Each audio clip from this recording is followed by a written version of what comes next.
À l'entrée des 9 sages dans la salle. Tout à fait, Amadou Sangaré. Nous sommes en train de vivre le solennel, l'entrée des 9 sages de la Cour constitutionnelle dans la salle. Et nous allons donc d'un moment à l'autre suivre la cérémonie, la proclamation solennelle des résultats. La Cour constitutionnelle va rendre son arrêt de proclamation des résultats définitifs du deuxième tour de l'élection du président de la République, scrutin du 11 août 2013.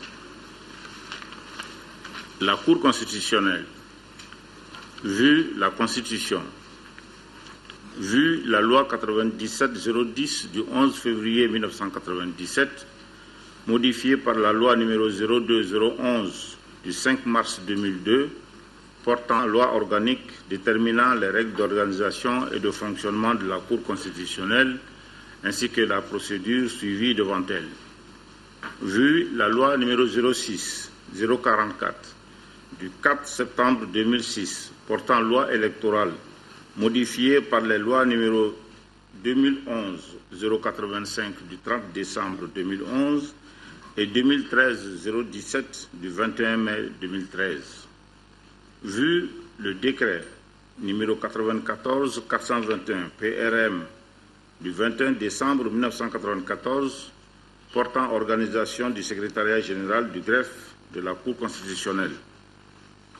Vu le décret numéro 2013-478 PRM du 27 mai 2013 portant convocation du collège électoral, ouverture et clôture de la campagne électorale à l'occasion de l'élection du président de la République.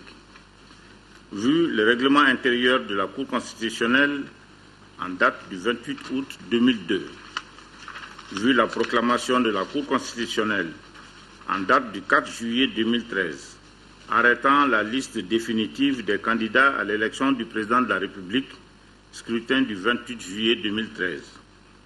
Vu l'arrêt numéro 2013-05 CCEP en date du 7 août 2013, portant proclamation des résultats définitifs du premier tour de l'élection du président de la République. Vu les décisions des préfets, gouverneurs du district de Bamako, des ambassadeurs et consuls portant nomination des présidents, des assesseurs et des assesseurs suppléants des bureaux de vote. Vu les procès-verbaux du scrutin du 11 août 2013 et les documents y annexés, dont notamment les feuilles de dépouillement établies par les bureaux de vote transmis à la Cour constitutionnelle par le ministre de l'Administration territoriale, de la décentralisation et de l'aménagement du territoire. Vu les rapports des membres de la Cour constitutionnelle, vu les rapports des délégués de la Cour constitutionnelle, vu les rapports de la Commission électorale nationale indépendante sur le deuxième tour de l'élection du président de la République, les rapporteurs entendus, considérant que par proclamation, en date du 4 juillet 2013, la Cour constitutionnelle a arrêté la liste définitive des candidats à l'élection du président de la République le 28 juillet 2013. Considérant que par arrêt numéro 2013-05 CCEP en date du 7 août 2013, la Cour a constaté qu'aucun des candidats n'a obtenu au premier tour de l'élection le 28 juillet 2013 la majorité des suffrages et par voie de conséquence a décidé que les deux candidats, Ibrahim Boubacar Keïta et Ismaïla Cissé, qui ont recueilli le plus grand nombre de suffrages au premier tour, peuvent seuls se présenter au second tour le 11 août 2013. Considérant qu'au terme des dispositions combinées des articles 33, dernier alinéa, et 86 de la Constitution, la Cour constitutionnelle statue obligatoirement sur la régularité de l'élection du président de la République. Elle statue sur les réclamations et proclame les résultats. Considérant que les modalités du contentieux des réclamations sont fixées par la loi organique sur la Cour en son article 32 nouveau qui dispose ceci. La Cour constitutionnelle, durant les 5 jours qui suivent la date du scrutin, peut être saisie de toute contestation sur l'élection du président de la République ou des députés. Dans les 48 heures qui suivent la proclamation des résultats provisoires des premiers et deuxièmes tours de l'élection du président de la République ou des députés, tout candidat, tout parti politique peut contester la validité de l'élection d'un candidat devant la Cour constitutionnelle. Considérant que le scrutin a eu lieu le 11 août 2013, considérant que le ministre de l'Administration territoriale, de la décentralisation et de l'aménagement du territoire a proclamé le 15 août 2013 à 10 heures les résultats provisoires du deuxième tour de l'élection du président de la République, considérant que les délais de recours en application des premiers et deuxièmes alinéas de l'article 32 nouveau précité expiraient respectivement les 16 août 2013 à minuit et 17 août 2013 à 10 heures. Considérant que la Cour n'a reçu aucune réclamation dans les délais indiqués, considérant que l'article 155 de la loi électorale dispose, la Cour constitutionnelle procède au recensement général des votes. À cet effet, le ministre chargé de l'administration territoriale lui transmet sans délai les procès-verbaux des opérations du scrutin, accompagnés des pièces qui doivent y être annexées conformément à la loi. Elle contrôle la régularité du scrutin et en proclame les résultats définitifs. Considérant que les documents électoraux relatifs au suffrage de certains bureaux de vote n'ont été transmis à la Cour constitutionnelle ni par le ministère de l'Administration territoriale, de la décentralisation et de l'aménagement du territoire, ni par la Commission électorale nationale indépendante. Considérant qu'en ce qui concerne le recensement général des votes, la Cour constitutionnelle, après avoir fait le décompte des voix par bureau de vote, tant sur le territoire national qu'au niveau des ambassades et consulats, a opéré diverses rectifications matérielles, procédé au redressement qu'elle a jugé nécessaire. Considérant qu'à la suite de tout ce qui précède, le deuxième tour de l'élection du président de la République a donné les résultats suivants. Électeurs inscrits, 6 829 696. Votants, 3 123 127. Bulletins nuls, 88 664. Suffrages valablement exprimés, 3 34 463.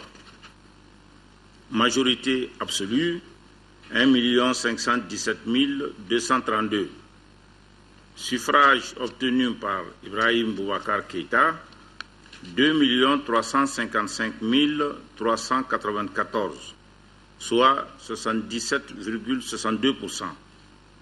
Suffrages obtenus par Soumaïla Cissé, 679 069, soit 22,38%. Taux de participation, 45,73%. Considérant qu'au terme de l'alinéa 2 de l'article 33 de la Constitution, le président de la République est élu à la majorité absolue des suffrages exprimés. Si celle-ci n'est pas obtenue au premier tour du scrutin, il est procédé à un second tour, le deuxième dimanche suivant. Ce second tour est ouvert seulement aux deux candidats ayant réuni le plus grand nombre de suffrages. Considérant qu'au second tour de l'élection présidentielle, M. Ibrahim Boubacar Keïta a obtenu 2 355 394 voix, M. Soumaïla Cissé a obtenu 679 069 voix, qu'ainsi M. Ibrahim Boubacar Keïta a recueilli la majorité absolue des suffrages exprimés pour être proclamé élu président de la République. Considérant que l'article 37 de la Constitution dispose que le président de la République élu entre en fonction 15 jours après la proclamation officielle des résultats. Par ces motifs, article 1er, proclame élu président de la République M. Ibrahim Boubacar Keïta. Article 2, dit que le mandat de M. Ibrahim Boubacar Keïta prendra effet pour compter du 4 septembre 2013 à 0 heure. Article 3, dit qu'avant d'entrer en fonction, le président élu prête serment devant la Cour suprême. Article 4 ordonne la notification du présent arrêt au président de la République, aux deux candidats par les soins du gouvernement, aux représentants de l'État dans les circonscriptions administratives ainsi qu'aux chefs des missions diplomatiques et consulaires du Mali et sa publication au journal officiel. On siégé à Bamako le 20 août 2013, M. Amadi Tamba Kamara, président, M. Makan Kremakan Dambélé, conseiller, Mme Manassa Danyoko, conseiller, Mme Fatmata Dial, conseiller, M. Malé Diakité, conseiller, Mme Dao Rokiatou Koulibaly, conseiller, M. Ousmane Traoré, conseiller, Mme Diara Fatmata Dambélé, conseiller, M. Amadou Keita, conseiller, avec l'assistance de Maître Koulibaly Dabou Traoré, greffier en chef. Le rôle de la Cour constitutionnelle est épuisé, l'audience est levée. Je vous remercie. Donc, Amadou Sangaré, vous l'avez compris, donc, à l'issue de résultat du deuxième tour de l'élection présidentielle, est déclaré donc président de la République, son Excellence Ibrahim Boubacar Keïta. Merci.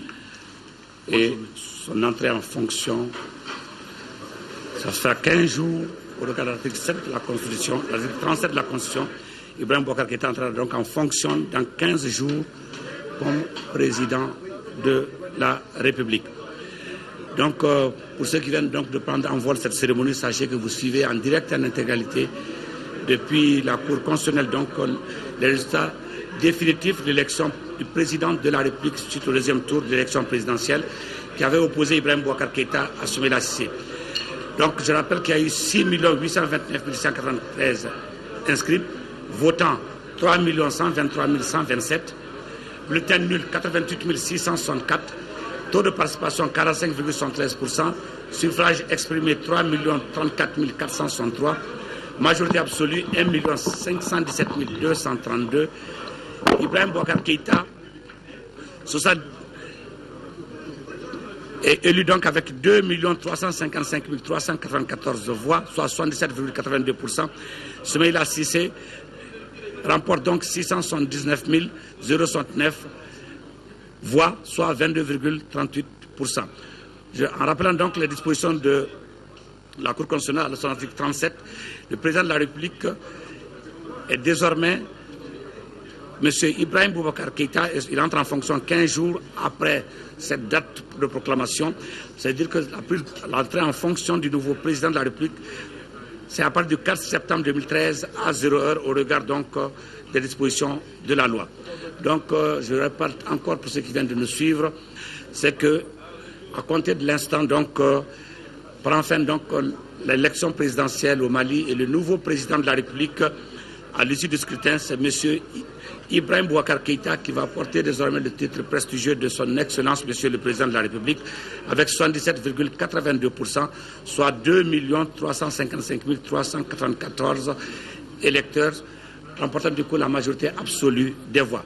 Amadou Sangaré, si vous avez d'autres questions à poser, donc voici l'essentiel de l'économie de cette cérémonie que nous venons donc de suivre à la Cour constitutionnelle. Voilà, merci Moussa Henri Maïga pour toutes ces précisions. C'était là le dernier acte.